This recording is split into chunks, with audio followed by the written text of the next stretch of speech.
예배 가운데 찬양과 말씀이 은혜가 충만한 그런 예배 되기를 간절히 기도합니다. 이 시간 빛나고 높은 보좌 위에 앉으신 우리 주 예수님을 찬양하며 우리 예배의 자리로 나아가겠습니다. 빛나고 높은 보좌와 그 위에 앉으신 주 예수 얼굴 영광이 해같이 빛나네. 해같이 빛나네. 지극히 높은 위엄과 한없는 자비로 무천사 소리 합하여 늘 찬송 드리네. 늘 찬송 드리네. 영축을 나를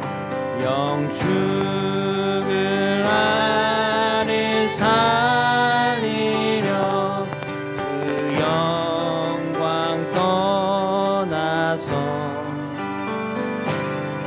그 부끄러운 십자가 날 위해 지셨네. 날 위해 지셨네. 우리 믿음으로 고백합니다.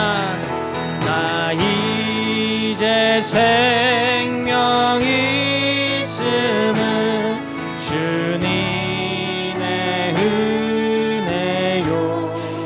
아멘. 저 사망 원세 이기니 큰 기쁨 넘치네. 큰 기쁨 넘치네. 주님의 보좌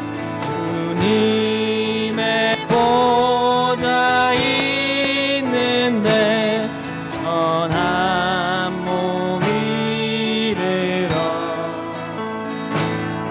그 영광 몸소 배울 때 내 기쁨 넘치네.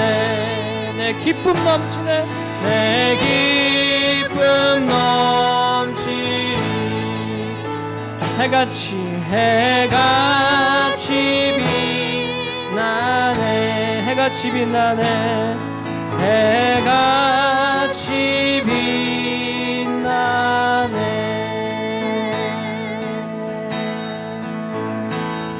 빛나는 왕의 왕 영광의 주님 온 땅 기뻐하라. 온 땅 기뻐하라. 광채의 옷 입고 광채의 옷 입고 어두운 물리쳐 저 원수는 떠내. 위대하신 주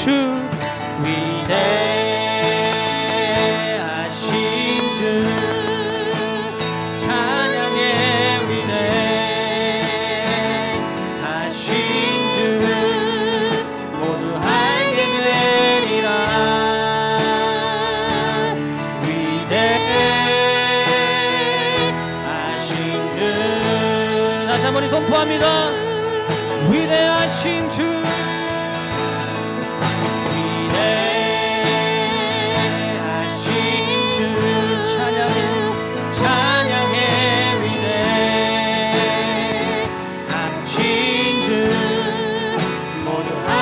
되리라. 위대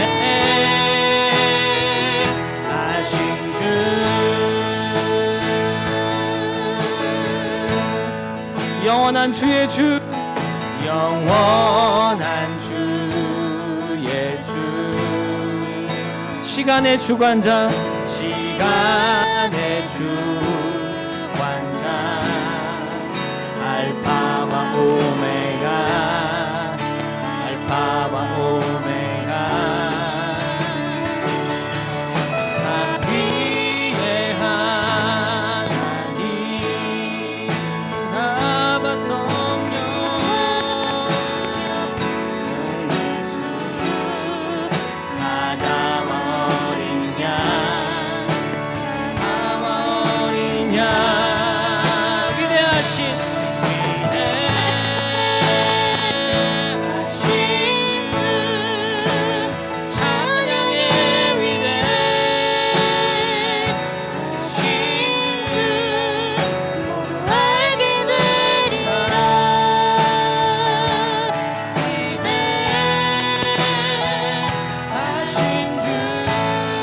다시 한번 선포합시다. 믿음으로 위대하신 주,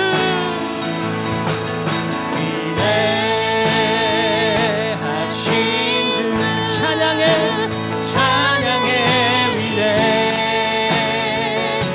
위대하신 주, 모두 알게 되리, 모두 알게 되리라. 위대하신 주, 위대하신 주, 모든 이름 위에 뛰어나신 그 이름, 모든 이름 위에 뛰어나신 이름, 나 찬양해 위대하신 주. 그렇습니다. 모든 이름 위에 뛰어나신 이름, 모든 이름 위에 뛰어나신 이름, 뛰어나신 이름, 아 찬양해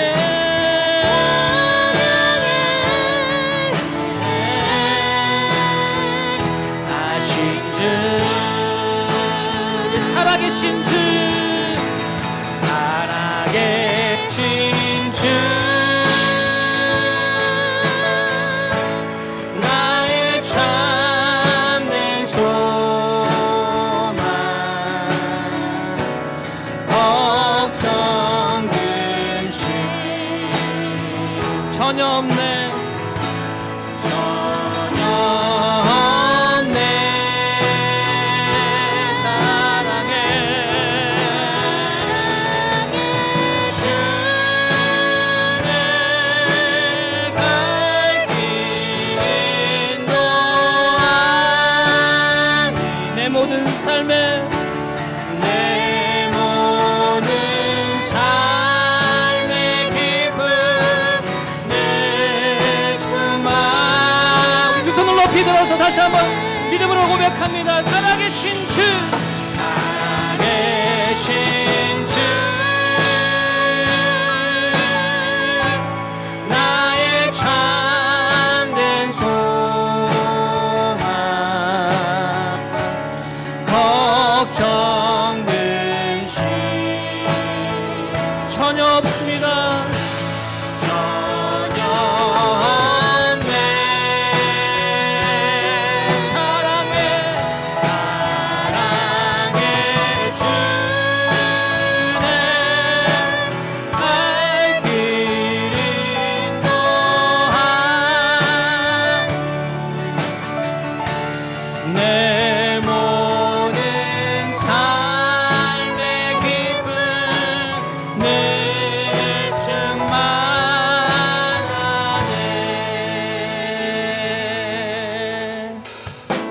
주 하나님,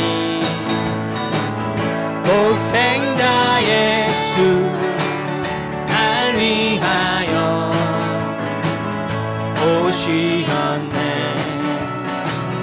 내 모든 죄 아사하시고, 죽음에서 부활하신 나 내 구세주로 그렇습니다. 주님 살아계신 주 나의 참된 소망 걱정 근심 전혀 없네. 사랑의 주는 갈 길 인도하니 내 모든 삶의 기쁨 늘 충만하네. 주 안에서 거듭난 생명 도우시는 주의 사랑 참 기쁨과 확신과 기도 예수님의 도우심을 믿으며 살리. 아멘. 살아계신 주 나의 참된 소망 걱정 근심 전혀 없네. 사랑의 주는 갈 길 인도하니 내 모든 삶의 기쁨 늘 충만하네. 주 그 안에 더 그 언젠가 주 뵐 때까지 주를 위해 싸우리라.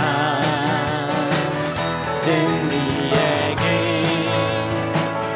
멀고 험한 주님께서 나의 앞길 지켜주시리. 아멘. 살아계신 주 나의 참된 소망 걱정 근심 전혀 없네. 사랑의 주는 갈 길 인도하니 내 모든 삶의 기쁨 늘 충만하네. 살아계신 주 나의 참된 소망 걱정 근심 전혀 없네.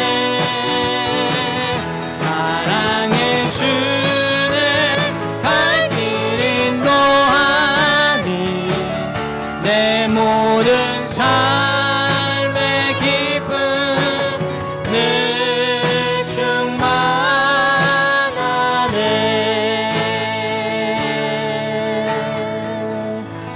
마지막 찬양 하나 앞에 올려드리며 주님 앞에 나아가겠습니다.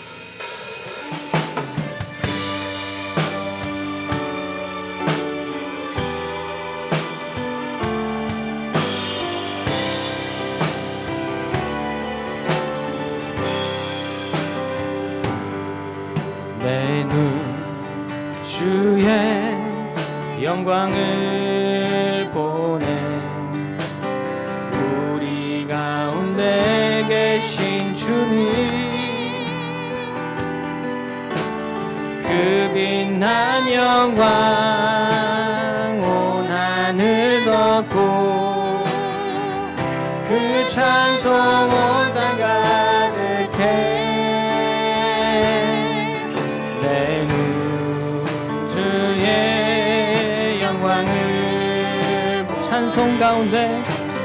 찬송 가운데 서신 주님의 얼굴은 온 세상 향하네. 권능의 발을 드셨네. 주의 영광 이곳에 가득해. 우린 선의 주님과 함께 찬양하며 우리는 전진하리. 모든 열방 주 볼 때까지 모든 열방 주 볼 때까지 모든 열방 주 볼 때까지 모든 열방 죽을 때까지.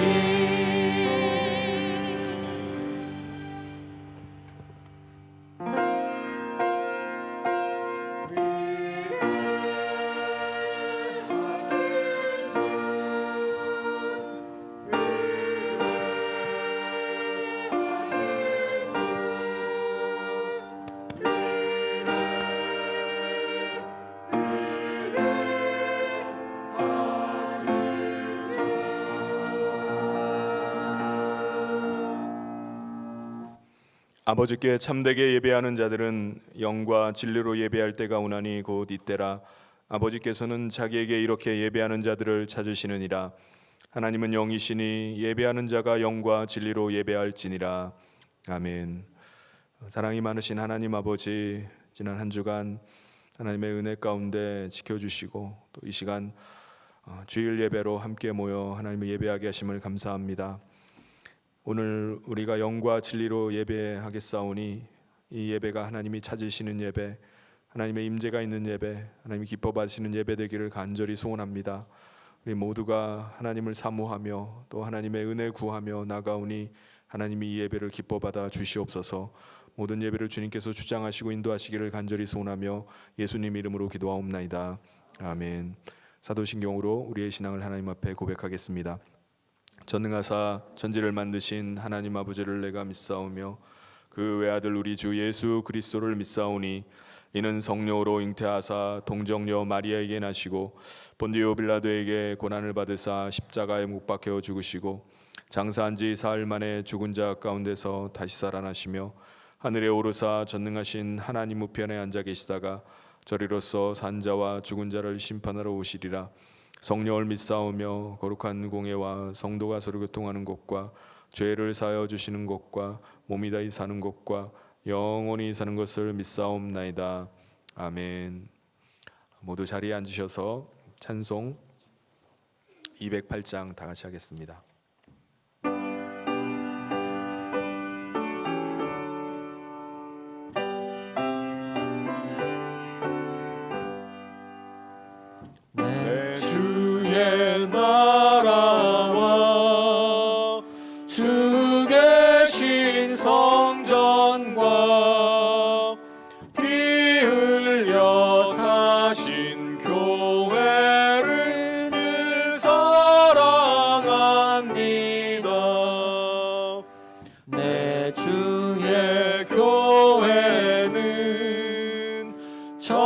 천성과 같아서 눈동자같이 아끼사 늘 보호하시네. 이 교회 위하여 눈물과 기도로 내 생명 다하기까지 늘 봉사합니다. 성도의 교제와 교회의 위로와 구주와 맺은 언약을 늘 기뻐합니다. 하늘의 영광과 베푸신 은혜가 진리와 함께 영원히 시온에 넘치네. 아멘.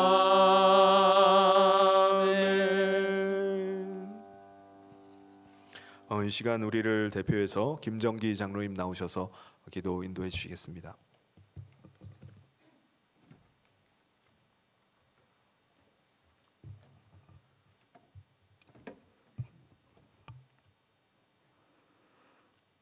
전능하신 하나님 아버지, 저희들을 지금까지 지켜주시고 은혜 베푸심을 감사합니다. 주님께서 저희들의 모든 상황에 팔이 되셔서 모든 어려움 상황에서 이기게 하시고 또 저희들이 살아가면서 저희들을 공격하는 모든 압박과 핍박 중에서도 주님을 바라볼 수 있는 믿음을 주심을 감사합니다. 하나님, 이 시간 하나님 앞에 엎드린 주님의 사랑하는 백성들, 주님의 자녀들을 기억하여 주시옵소서. 이제 저희들이 하나님 앞에 우리의 모든 영과 혼과 마음을 다하여 주님께 예배 드리고자 하오니 하나님께서 이 예배를 받아 주시옵시고 이제 이곳에 오셔서 저희들을 바라봐 주시옵소서. 하나님, 지금 상황이 많이 어려운 가운데 있습니다. 많은 교회들이 어렵고 또 많은 믿는 자들이 정말 하나님을 믿는 것을, 그리스도를 부끄러워하는 지경에 이르는 그런 안타까운 가운데 있사온데 하나님, 우리들에게 믿음을 주옵시고 주님의 능력과 주님의 권세를 가지고 이제 세상을 향하여 다시 나아갈 수 있는 믿음을 주시옵소서. 하나님, 하나님 앞에 예배드리는 주님의 성도들에게 은혜를 더하시고 이 시간 저희들이 주님 앞에 엎드려서 드리는 마음의 소원과 기도를 들어주시옵소서. 하나님께서 우리들의 아픔과 우리들의 어려움과 공경을 주님께 다 하시오니 이제 주님께서 우리의 삶의 역사하셔서 하나님께서 함께 하심으로 우리의 모든 어려움과 난관들이 극복될 수 있도록 은혜를 허락하여 주시옵소서. 가정마다 어려움이 있습니까? 하나님께서 그들의 가정에 함께 하셔서 그들의 가정의 모든 삶이 회복되게 하시고 하나님 앞에 영광되는 삶을 살 수 있는 가정들 되게 도와주시옵소서. 사람의 관계로 어려움이 있는 자들에게는 하나님께서 그 관계를 회복시켜 주시고 예수 그리스도의 보혈로 그들의 모든 마음속에 사랑이 심어져서 모든 관계가 회복되어지고 하나님 앞에 정말 아름다운 삶을 살아갈 수 있도록 도와주시옵소서. 사업에 어려움이 있는 성도들을 주님께서 지켜주시고 그들의 사업에 하나님께서 함께 하셔서 하나님께서 먼저 가심으로 그들의 모든 사업이 순탄하게 하시고 하나님의 은혜 가운데서 순적할 수 있도록 도와주시고 사업의 모든 것들이 주님의 은혜 가운데서 정말 아름다운 열매를 맺을 수 있도록 또 풍성한 열매를 맺도록 도와주시옵소서. 하나님, 이 시간 하나님 말씀을 전하실 백성기 목사님의 은혜를 다하시고 하나님께서 그에게 능력과 권세 말씀을 주셔서 저희들에게 그 말씀이 선포될 때에 우리의 마음이 뜨거워지며 우리의 영혼이 살아나며 우리의 모든 삶이 살아날 수 있도록 도와주시옵소서. 이제 모든 열방을 향하여 나가 있는 주님의 사랑하는 선교사들을 기억하여 주시옵소서. 그들의 발걸음이 쉬지 않게 하시고 하나님께서 함께 하심으로 그들의 발걸음이 날마다 앞으로 전진할 수 있는 선교사의 사명을 이룰 수 있는 은혜를 허락하여 주시옵소서. 특별히 미얀마 개혁신학교를 주님께서 사랑하여 주시고 이제 미얀마 개혁신학교가 미얀마의 복음의 기초가 되어서 동남아의 모든 사람들에게 주님의 복음이 전파될 수 있는 은혜를 허락하여 주시옵소서. 이 시간 엎드린 주님의 사랑하는 모든 자들을 더욱더 사랑하여 주시기 원하며 또 이 시간 나오지 못하고 각 주소에 드리는 주님의 백성들을 기억하여 주시옵소서. 하나님께서 호산나 성가대를 붙들어 주시고 그들의 마음속에 늘 하나님을 사랑함으로 하나님을 더욱더 아름답게 찬양할 수 있는 은혜와 믿음을 허락하여 주시옵소서. 이 모든 것을 주님께 의지하고 사랑이 많으신 예수님 이름으로 기도하옵나이다.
아멘.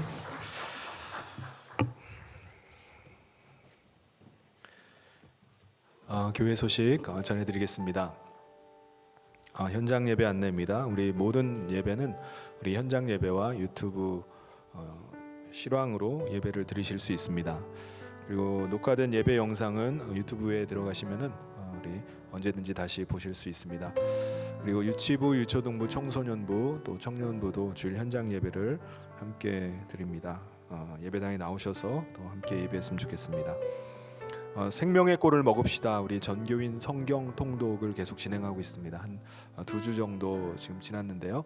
지금까지 95분이 성경 통독에 참여하셔서 성경 1독을 위해서 지금 달려가고 계십니다. 지금 시작을 같이 못했다 할지라도 한 2주 정도 지금 지난 분량이 좀 있지만은 지금부터라도 동참하실 수 있는 분은 함께 동참했으면 좋겠습니다. 그리고 앞에 못 읽은 부분들은 주일마다 쉬는 때 또 이렇게 또 몰아서 읽으면 또 읽으실 수 있을 것 같아요. 그래서 우리 모든 성도님들이 연말과 연초에 우리 말씀과 함께 힘있게 나아가는 우리 모든 성도님 되시기를 소원합니다. 미얀마 개혁신학교 본관 건축을 위해서 계속 우리 모금하고 또 기도해 왔는데요.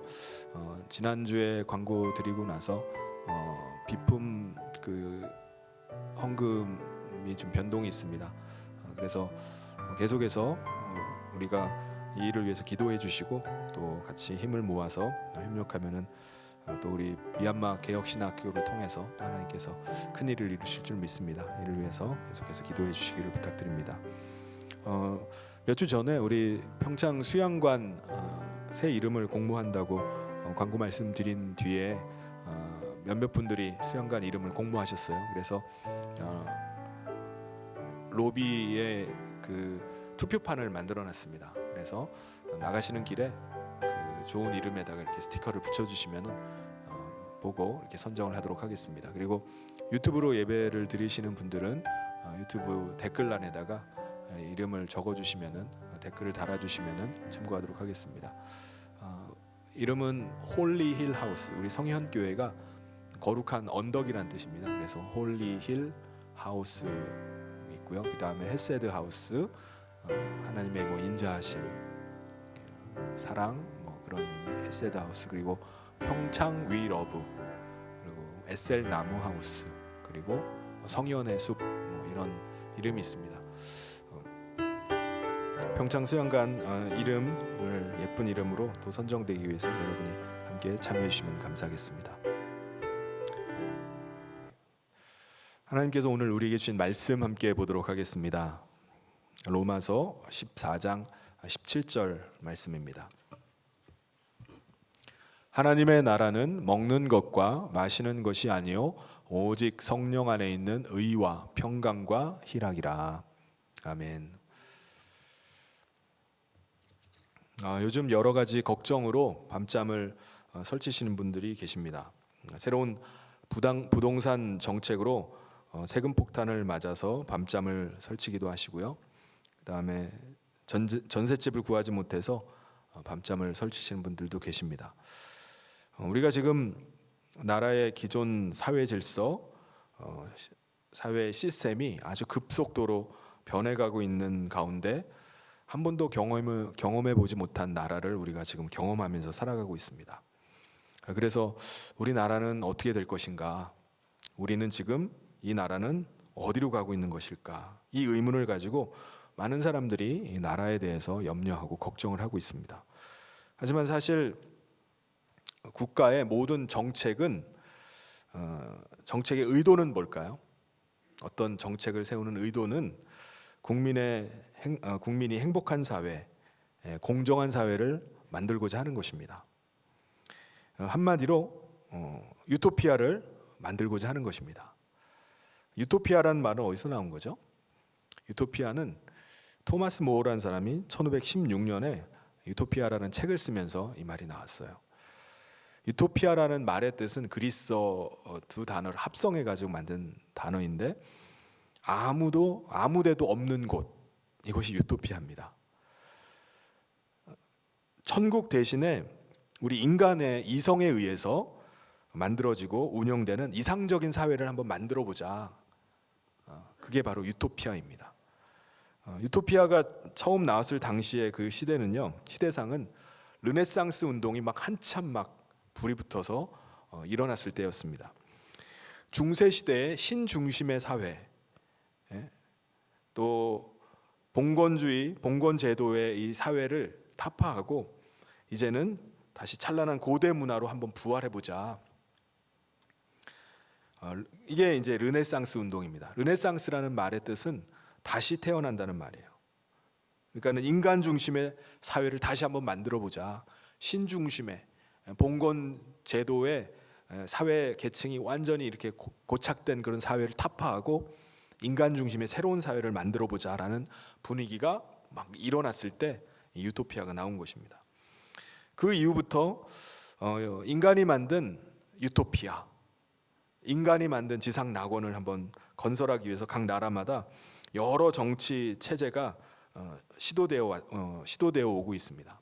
뭐 자유주의, 민주주의, 뭐 파시즘, 또 공산주의, 사회주의, 뭐 그런 것들이 있습니다.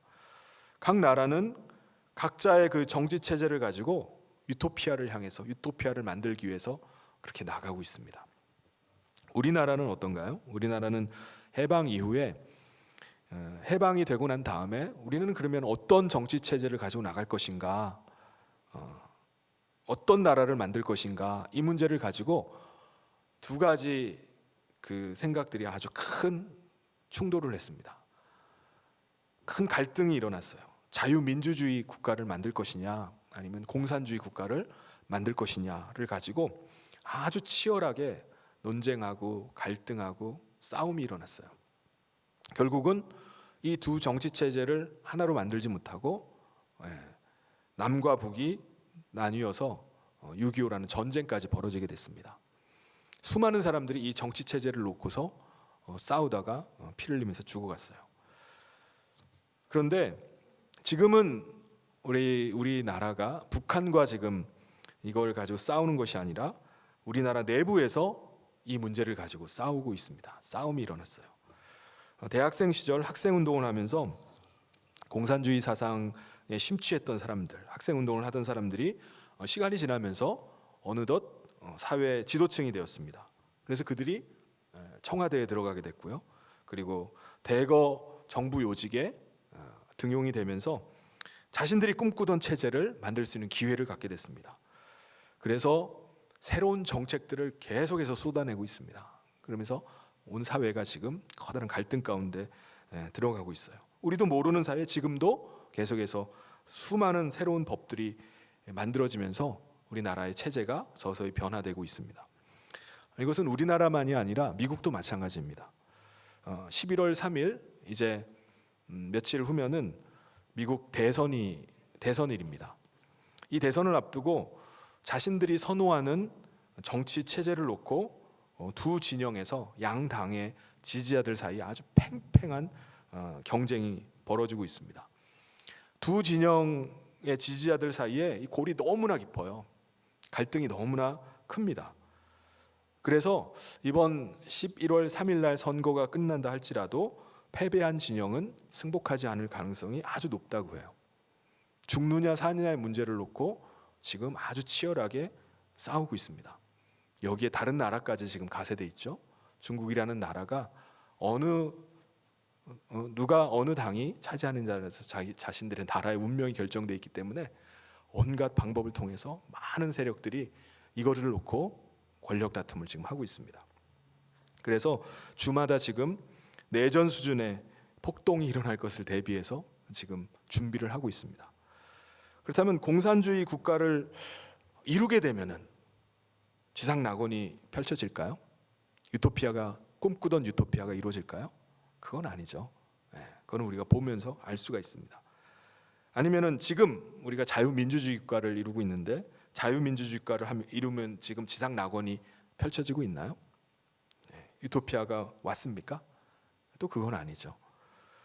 근데 성경은 분명히 말씀하고 있습니다. 오늘 말씀이 그 답입니다.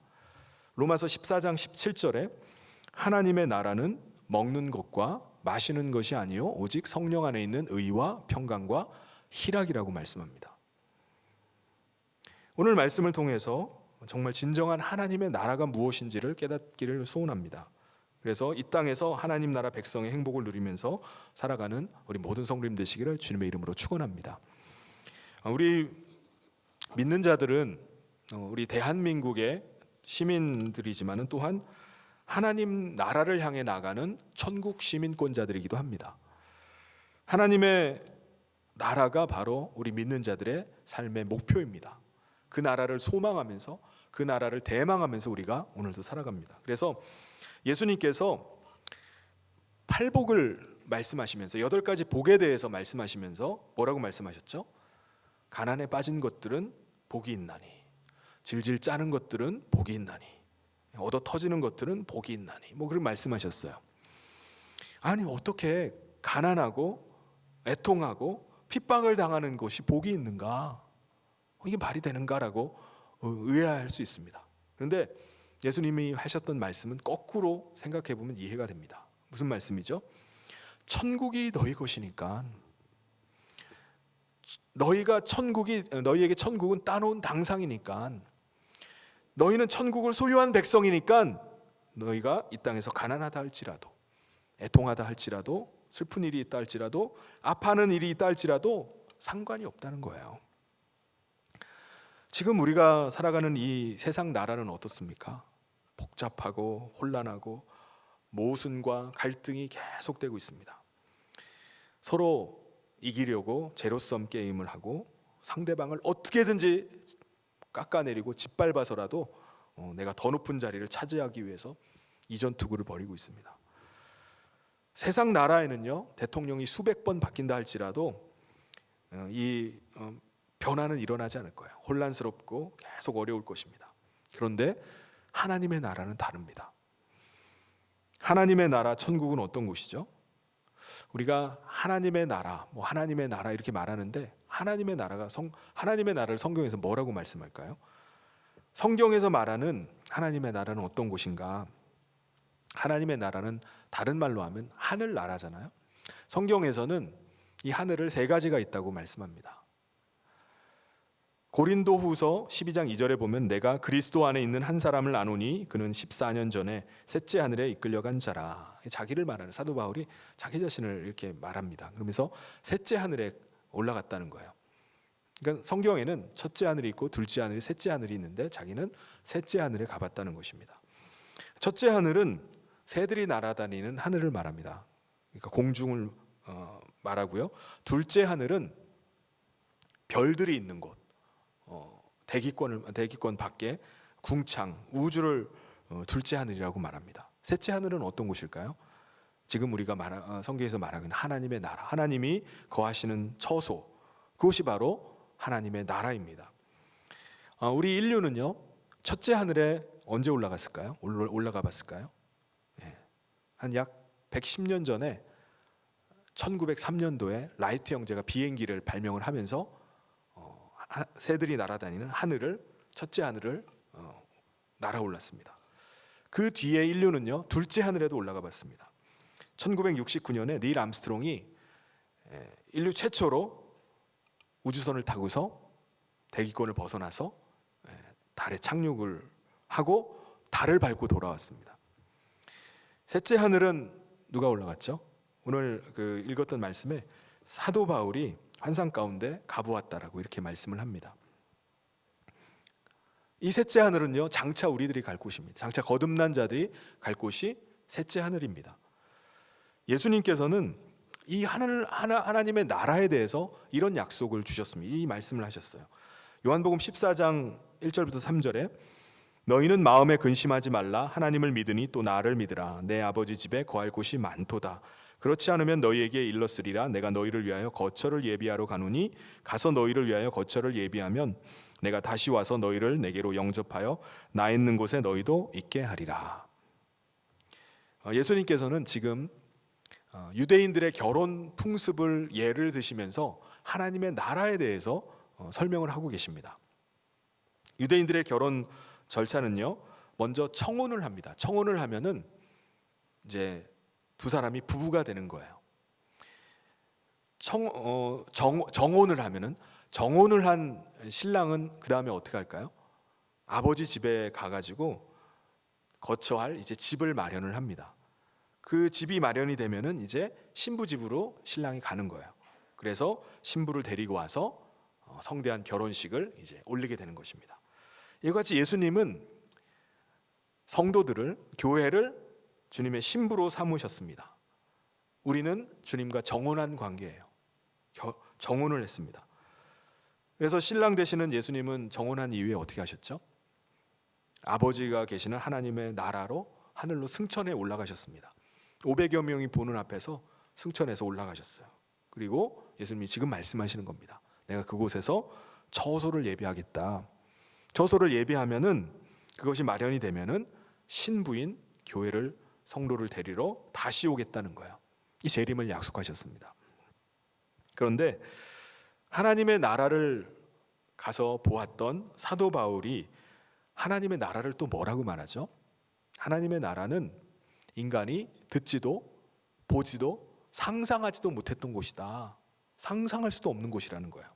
고린도전서 2장 9절에 기록된 바 하나님이 자기를 사랑하는 자들을 위하여 예비하신 모든 것은 눈으로 보지 못하고 귀로 듣지 못하고 사람의 마음으로 생각지도 못하였다함과 같으니라.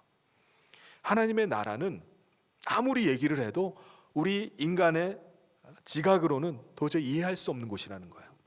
상상할 수 없는, 상상하지 못했던 곳이 바로 하나님의 나라라는 것입니다. 요한계시록에 보면은요, 그 하나님의 나라를 새 예루살렘이라고 이렇게 부릅니다. 하나님의 나라는 새 예루살렘이다. 그리고 갈라디아서 4장 26절에 보면은 왜 새 예루살렘이라고 그러느냐? 지금도 이스라엘에는 예루살렘이 있잖아요. 예루살렘을 위에 있는 예루살렘이라는 거예요. 새로운 예루살렘.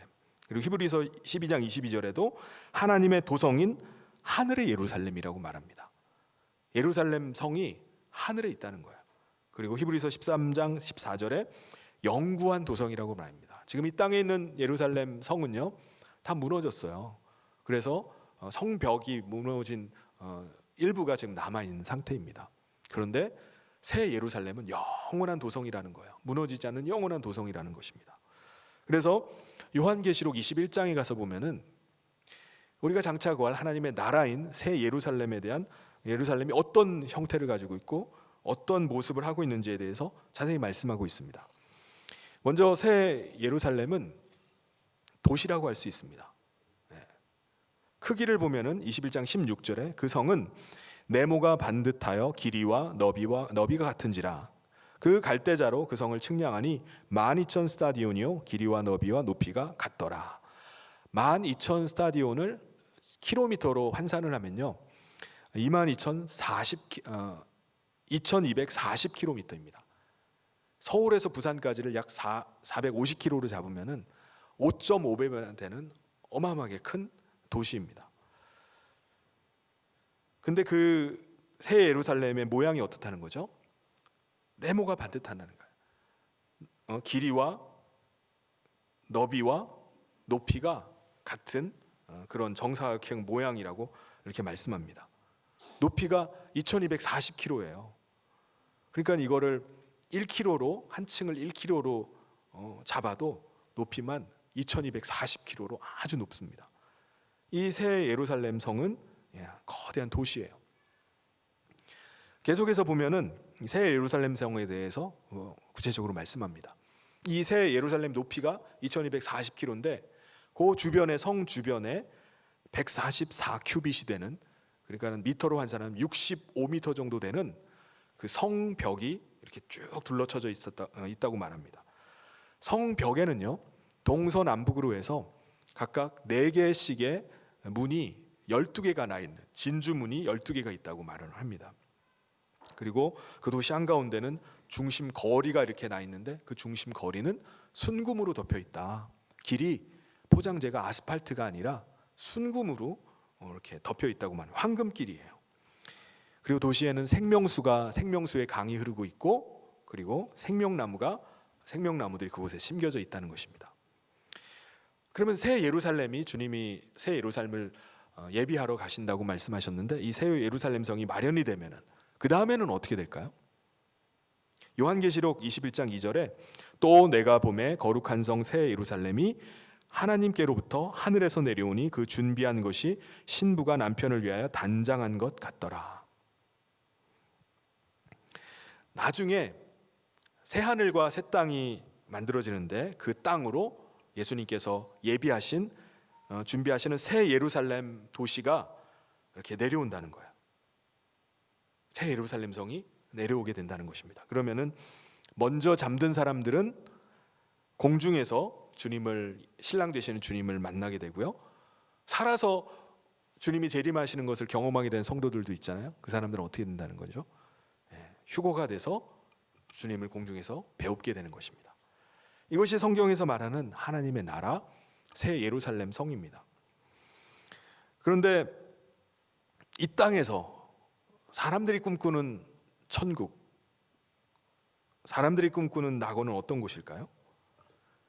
사람들은요, 의식주, 여기다가 요즘 와서는 통까지 잘 되면은 그것이 천국이라고 말해요. 북한 사람들이 꿈꾸는 지상 낙원은 어떤 곳이죠?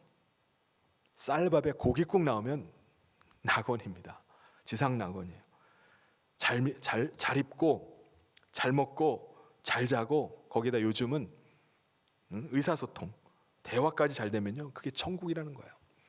대화가 안 되는 것만큼 또 힘든 게 없잖아요. 말이 안 통해가지고 말이 통해야 됩니다. 인류 역사를 봐도요 사람들의 주 관심사는 늘 거기에 있었어요. 의식주 통에 있었습니다. 하나님께서 이 땅의 죄악이 간영함을 보고 홍수로 이 땅을 심판하실 때도 그때도 사람들은 뭘 하고 있었죠? 마태복음 24장에 보면은 노아가 방주에 들어갈 때까지 이제 홍수가 나는데 그때까지도 사람들이 뭘 하고 있었냐면 먹고 마시고 있었다고 말씀합니다. 그러면 앞으로 주님이 재림하시는데 이 마지막 때가 되면 사람들은 뭘 하고 있을까요? 마지막 때가 돼도 사람들은 먹고 마시고 있을 거라고 말합니다. 누가복음 17장 28절 29절에 또 그때는 롯의 때와 같을 것이다. 롯의 때는 어땠죠? 그때도 사람들이 먹고 마시고 사고 팔고 심고 집을 짓더니 그러니까 그때도 똑같은 거예요. 그 가운데서 하늘로부터 불과 유황이 비 오듯 해서 그들을 다 멸망시켰다는 것입니다. 재림의 때에 우리들이 하고 있는 그것이 바로 먹고 마시고 있다는 거예요. 여러분 지금 세상 사람들의 아주 큰 관심, 주된 관심이 뭐에 있습니까? 먹는 것에 있어요. 먹고 마시는 것에 있습니다. 오늘날 먹방, 쿡방 이런 것이 대세죠. TV만 켜면 뭐가 나오죠? 요리하는 게 나옵니다. 음식하는 게 나와요. 음식 먹는 게 나옵니다. 예능 프로그램을 봐도 뭐 1박 2일 뭐 삼시세끼 어디 가서 뭘 막 계속 먹으러 다녀요. 뭐 해먹고 사람들이 그냥 넋을 잃고 그냥 먹고 있는 걸 쳐다봐요. 유튜브에 들어가도 수많은 먹방 채널들이 있습니다. 사람들은 먹고 그 어느 때보다 먹고 마시는 것에 아주 관심이 많습니다. 그런데 하나님의 나라를 예비하고 계시는 예수님께서는 하나님의 나라는 그런 것이 아니다라는 거예요. 마태복음 6장에 목숨을 위하여 무엇을 먹을까, 무엇을 마실까, 몸을 위하여 무엇을 입을까 염려하지 말아라. 그런 것들은 다 이방인들이 구하는 것이다 라고 말씀하셨습니다. 예수님께서 이 땅에 초림하셨을 때 제일 첫 번째 외치셨던 메시지가 뭐였죠? 회개하라는 거였어요. 생각을, 마음을 리셋해라. 세상의 인박이고 세상적으로 세상의 정욕을 따라가던 생각을 뜯어 고쳐야 된다. 돌아가라고 말씀하셨습니다. 이제는 하나님의 나라 천국이 가까이 왔기 때문에 너희는 천국 시민권자로 살아가야 된다. 라이프 스타일을 바꿔서 하나님 나라 백성으로 너희는 살아가야 된다라고 말씀을 하셨습니다. 여러분, 저와 여러분은요 천국 시민권자입니다. 저와 여러분은 신랑 되시는 예수님의 거룩한 신부예요. 주님이 우리가 거할 하나님의 나라를 예비하시고 우리를 데리러 오실 것을 다시 소망하면서 기다리고 있습니다. 다시 오셔서 우리를 주님이 예비하신 그 처소 가운데, 하나님의 나라 가운데 우리를 데려갈 날들을 소망하면서 우리는 살아가고 있습니다. 그렇다면 우리가 이 땅에서도 천국 시민권자로 우리가 어떻게 이 땅에서 살아갈까요? 하나님의 나라 백성으로 우리가 이 땅 가운데서 어떻게 살아가는 것이 옳겠습니까? 우리가 이 땅에서 천국을 경험하면서 사는 것은요, 성령님께서 우리 가운데 거하시기 때문에 가능한 것입니다. 이 땅에서 하나님 나라를 경험할 수 있는 거예요. 17절 오늘 읽었던 그 본문 말씀에 하나님의 나라는 먹는 것과 마시는 것이 아니고 뭐라고 말하죠? 오직 성령 안에 있을 때 누리는 거라는 거예요. 성령 안에서 우리가 하나님의 나라를 경험하고 하나님의 나라를 누리면서 살게 된다는 것입니다. 그것이 하나님의 나라라는 거예요. 하나님의 나라는 주님이 우리 이 땅 가운데 임하셨을 때 우리를 데리러 오셔서 우리를 하나님의 나라 가운데 거하게 하면 그것이 완전한 하나님의 나라입니다. 그런데 이 땅 가운데 있을 때에도 우리 하나님의 나라를 경험하면서 한다는 거예요. 첫 번째, 의는 뭘까요? 의.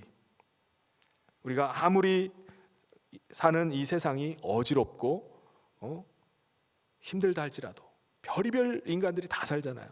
새치기 하는 인간, 변칙 플레이 하는 인간, 별의별 사람들이 다 있다 할지라도 우리는 하나님께서 의로우심처럼 우리도 의롭게 사는 거예요. 나는 하나님 나라의 의로운 백성으로 이 땅 가운데 사는 것입니다. 우리의 가슴 가운데는 하늘이 두 쪽이 난다 할지라도, 어떤 상황 가운데 처한다 할지라도 나는 하나님 앞에서 의인의 반열에 서리라, 나는 의의 길로 가리라, 반듯하게 살아가는 거예요. 아무리 힘들고 어려워도 그것 때문에 우리 마음이 막 울컥 벌컥 왈칵 막 그렇게 하지 않는 겁니다. 이게 우리 힘으로 가능한가요? 안 되죠. 불가능합니다. 그런데 주님 앞에서 결단하고 내가 의의 반열에 서리라, 나는 하나님 백성으로 의롭게 살아가리라, 그러면 성령님이 도우시고 하나님의 의로운 백성으로 살게 하신다는 것입니다. 두 번째, 평강은 뭐죠? 속이 편한 거, 샬롬을 말합니다. 시편 107편에 보면은 하나님께서 우리에게 복을 주실 때 고요한 가운데, 차분한 가운데, 평안한 가운데 우리를 소원의 항구로 밀어붙이신다고 말씀합니다. 세상이 뒤집어지고 인생의 풍랑이 막 몰아치고 그러한 가운데 믿음의 사람은요, 아무리 세상에 거센 풍랑이 몰아쳐도 말로 할 수 없는 주님이 주시는 고요와 차분함과 평강이 그 마음을 주장한다는 거예요. 하나님의 나라 가운데 거하는 것입니다. 오늘날 얼마나 많은 사람들이 밤에 잠을 못 이루고 미칠 지경인지 몰라요. 많은 사람들이 분노하고 두려움 가운데 살아가기도 합니다. 코로나로 우리가 얼마나 두려움 가운데 지내고 있습니까? 근데 이제는 독감 백신을 맞고 85명이나 죽었어요.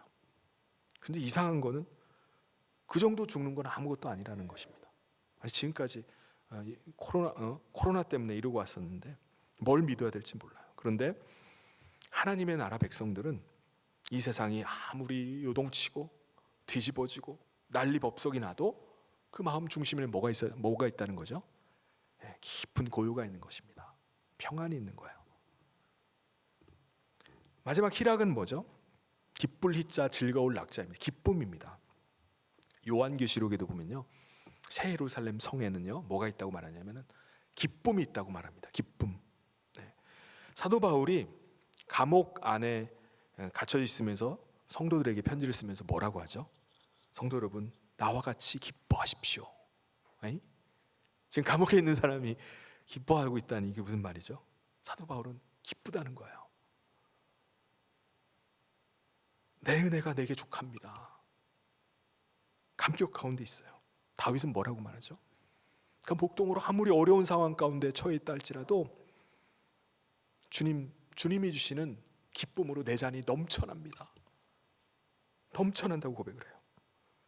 여러분, 성경에 나오는 믿음의 선배들은요, 그런 어려운 상황 속에서 처절한 삶을 살아가면서도 마음의 기쁨을 빼앗기지 않았어요. 하나님 나라의 삶을 살아갔던 것입니다. 천국에서 누리는 그 완전한 기쁨들을 이 땅 가운데서 누리면서 살아가는 거예요. 마음의 희락이 흘러 넘치는 겁니다.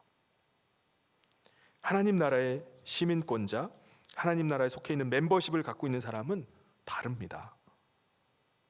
이방인들이 썩을 것을 구하고 무엇을 먹을까, 무엇을 입을까, 무엇을 마실까, 그런 것에 중심을 두고 살아간다면은 우리 하나님 나라의 백성들은 관심사항이, 중심이 좀 다릅니다. 여러분, 두 사람이 만나서 사랑하고 결혼까지 하게 되는 이유가 뭐죠? 행복해지기 위해서. 내가 저 사람이랑 살면은 행복할 것 같아. 천국을 꿈꾸면서 결혼식을 합니다. 결혼을 해요. 근데 막상 결혼하면은 마치 내가 지금 지옥문을 열고 들어온 거 아니야? 내가 잘못 들어온 거 아니야? 라고 생각하는 사람들이 상당히 많이 있습니다. 왜 그렇죠? 왜냐하면은 내 방식의 사랑을 하고 내가 원하는 사랑을 하기 때문에 그래요. 내가 사랑하면은 행복해질 거로 생각합니다. 그렇게 사랑하면요, 그때부터 행복이 아니라 불행 시작입니다. 예수님께서 주신 세 계명은 뭐죠? 내가 너희를 사랑하는 것 같이 너희도 그렇게 서로 사랑하라고 말씀하셨습니다. 그러니까 자기를 부인함으로 사랑해야지 그게 행복한 겁니다. 그런데 하나님 나라 백성에게 있어서 결혼은요, 두 사람만의 행복을 위해서 하는 것이 아닙니다. 결혼은 거룩함에 대한 사명 때문에 하는 게 결혼입니다. 사랑하는 사람과의 정결함, 거룩함을 지켜주기 위해서 결혼을 하는 겁니다. 고린도전서 7장 9절에 뭐라고 말씀하죠? 그러나 절제할 수 없거든 결혼하십시오. 욕정에 불타는 것보다 결혼하는 편이 낫다고 말씀했습니다. 그 거룩함과 정결함을 지켜나가고자 할 때, 의를 이루어갈 때 주어지는 보상이 뭐냐? 기쁨이라는 거예요. 행복이라는 것입니다. 그것이 바로 가정 천국을 이루는 거예요. 가정에서 천국을 경험하는 것입니다. 저는 요즘 시국이 너무나 어렵고 혼란하고 힘드니까는 오늘 읽은 이 말씀이 너무나 계속 생각나요. 하나님의 나라는 먹는 것과 마심으로 경험하는 것이 아니다. 오직 성령 안에서 하나님 주시는 의와 평강과 희락이다라는 것입니다. 우리는 하나님 나라의 시민권자로 세상이 뺏어갈 수 없는 깊은 고요와 차분함과 평안, 기쁨을 우리가 가지고 있어야 됩니다. 그걸 지켜가야 돼요. 병원에 가서 암이라는 선고를 받아도 마음이 차분하고 고요한 사람은 병을 이겨냅니다. 우리가 이 세상을 살아가면서 남의 말 한마디 듣고 울컥 벌컥 왈칵 그렇게 하면 안 됩니다. 외부적인 것 때문에 흔들리지 마십시오. 남들이 뭐라 그런다 할지라도 흔들리지 마십시오. 세상이 뭐라고 한들 떨지 말고 쫄지 마시길 바랍니다. 우리는 주의 길을 가는 사람이에요. 우리는 하나님 나라 백성으로 살아가는 사람입니다. 여러분, 많은 경우에 우리가 말 한마디 때문에 억장이 무너질 때가 얼마나 많이 있습니까? 단어 하나 때문에 대화를 하고 있는데 단어 하나 때문에 그냥 마음의 문을 닫아버릴 때가 얼마나 많이 있어요. 집에 갔더니 대화하고 나 집에 갔더니 그 단어가 자꾸 생각나. 그때부터 상종하고 싶지도 않아.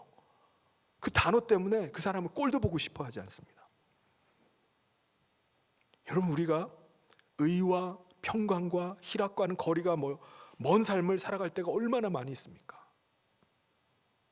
그러나 여러분, 어떤 경우라도 성질을 내지 마십시오. 소리를 지르지 마십시오. 흥분하지 마십시오. 하나님께서 섭리하시고 주장하시고 역사하시기 때문에 어떤 것도 흥분할 일이 아닙니다. 욥이라는 사람은 뭐라고 하냐면 항상 일하였더라. 고넬료라는 사람도 항상 기도하느니 많이 구제하더니 이런 말씀을 합니다. 그 사람들은 마음의 평형수가 늘 있는 거예요. 마음의 평정심을 유지하고 있는 것입니다. 마음의 고요함과 평안함을 늘 유지하기 때문에 어떤 상황, 어떤 환경, 어떤 여건 가운데 있어도 요동치를 않습니다. 하나님께서 성령 안에서 주시는 고요와 차분함과 평안이 우리 가운데 있어야 되는 것입니다.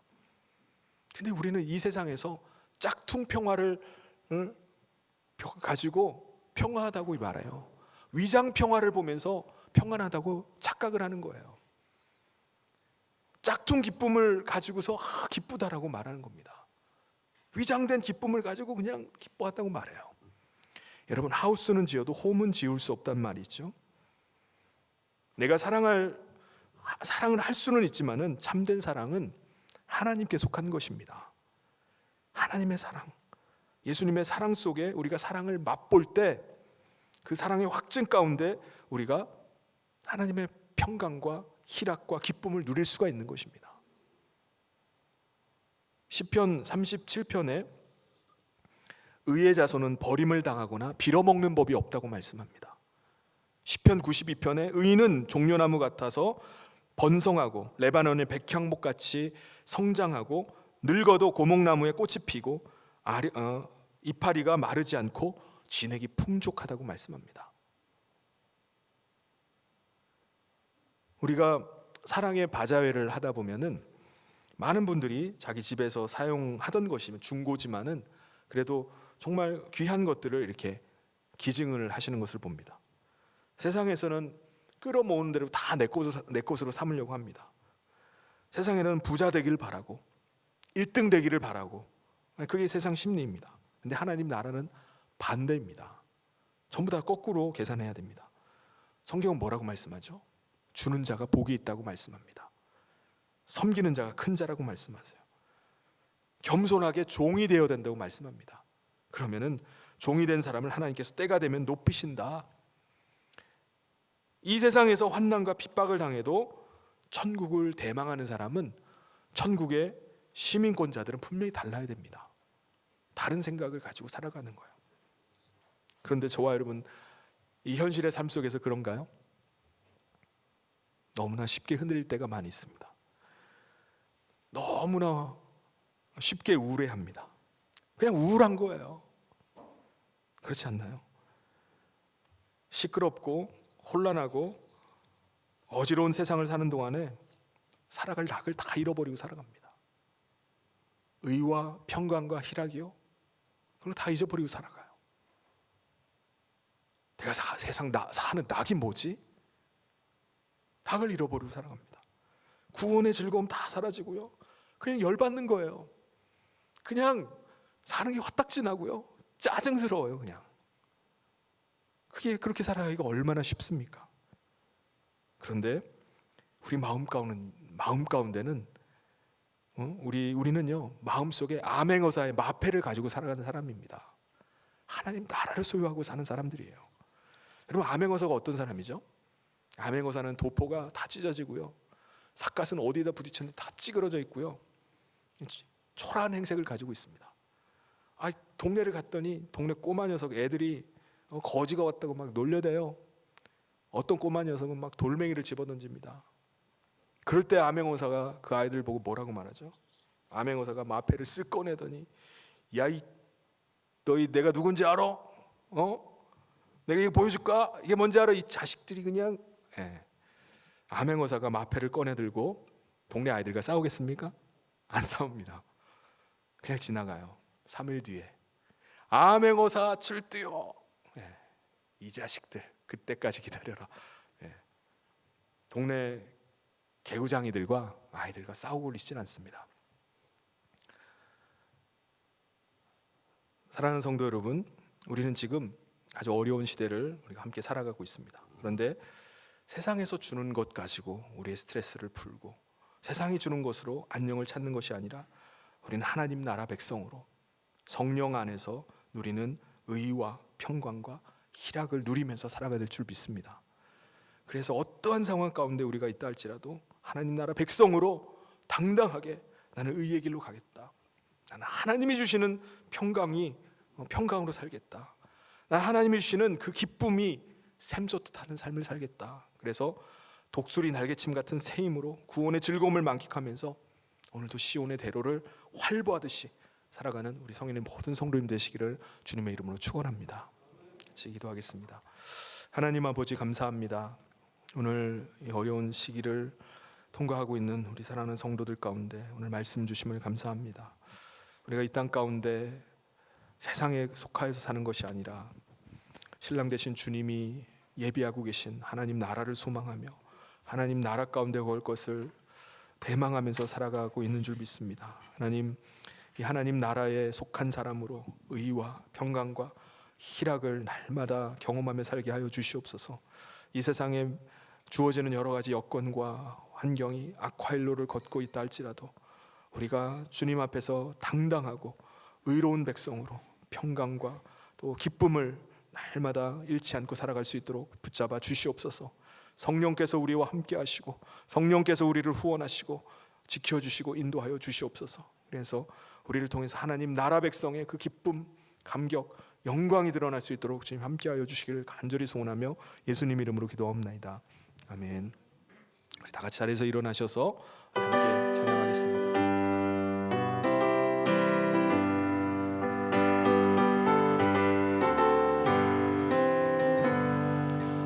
가나안 땅 귀한 성에 들어가려고 내 무거운 짐 벗어버렸네. 죄 중에 다시 방황할 일 전혀 없으니 저 생명 시냇가에 살겠네. 길이 살겠네. 나 길이 살겠네. 저 생명 시냇가에 살겠네. 길이 살겠네. 나 길이 살겠네. 저 생명 시냇가에 살겠네. 그 불과 기름 기름으로 인도하시니 나가는 길이 형통하겠네. 그 요단강을 내가 지금 건넌 후에는 저 생명 시냇가에 살겠네. 길이 살겠네. 나 길이 살겠네. 저 생명 시냇가에 살겠네. 길이 살겠네. 나 길이 살겠네. 저 생명 시냇가에 살겠네. 내 주린 영혼 만나로서 먹여주시니 그 양식 내게 생명 되겠네. 이후로 생명 양식 주와 함께 먹으며 저 생명 시냇가에 살겠네. 길이 살겠네. 나 길이 살겠네. 저 생명 시냇가에 살겠네. 길이 살겠네. 나 길이 살겠네. 저 생명 시냇가에 살겠네. 하나님 아버지 감사합니다. 하나님 나라 백성 되어 하나님을 소망하며 또 오늘도 믿음으로 예배하는 성도들이 이 시간 귀한 예물을 준비하여 하나님 앞에 올려드립니다. 하나님께서 이 예물을 기뻐 받으시고 흠양하여 주시옵소서. 우리가 이 땅 가운데 살아가지만 어떠한 상황 가운데서도 우리가 하나님 나라의 의와 평강과 기쁨을 잃지 않게 하여 주시기를 간절히 소원합니다. 지금 여러 가지 일들이 악화일로로 가고 있다 할지라도 우리가 요동하지 아니하고 우리의 심령 가운데 하나님이 주시는 그 평강과 기쁨이 늘 넘치게 하여 주시옵소서. 이 어려운 상황 가운데 성령께서 날마다 함께 하시고 도우시고 인도하여 주시기를 간절히 소원합니다. 주님 인도하심 받아 나아갈 때 하나님께서 모든 상황을 열어주시고 하나님 가나안 땅을 향해서 나갔던 이스라엘 백성들 가운데 하나님께서 구름 기둥과 불 기둥으로 만나와 메추기로 먹여주시고 인도하셨던 하나님의 그 놀라운 손길들을 날마다 경험하며 나가는 복된 삶이 되게 하여 주시옵소서. 그리하여서 모든 성도들이 믿음으로 하나님 앞에 영광 돌리며 주님이 다시 오시는 그날에 영광 가운데 주님을 맞이하고 배울 수 있도록 하나님 함께하여 주시옵소서. 주의 성령께서 함께하시길 간절히 소원하며 예수님 이름으로 기도하옵나이다. 아멘. 지금은 우리 주 예수 그리스도의 은혜와 하나님 아버지의 사랑하심과 성령님의 감동 교통 위로 축복하심이 하나님 나라를 대망하며 하나님 나라 백성으로 의와 평강과 희락을 가지고 살아갈 것을 소망하며 믿음 가운데 나가는 사랑하는 모든 성도들 위에 지금부터 영원토록 함께 있을지어다. 아멘.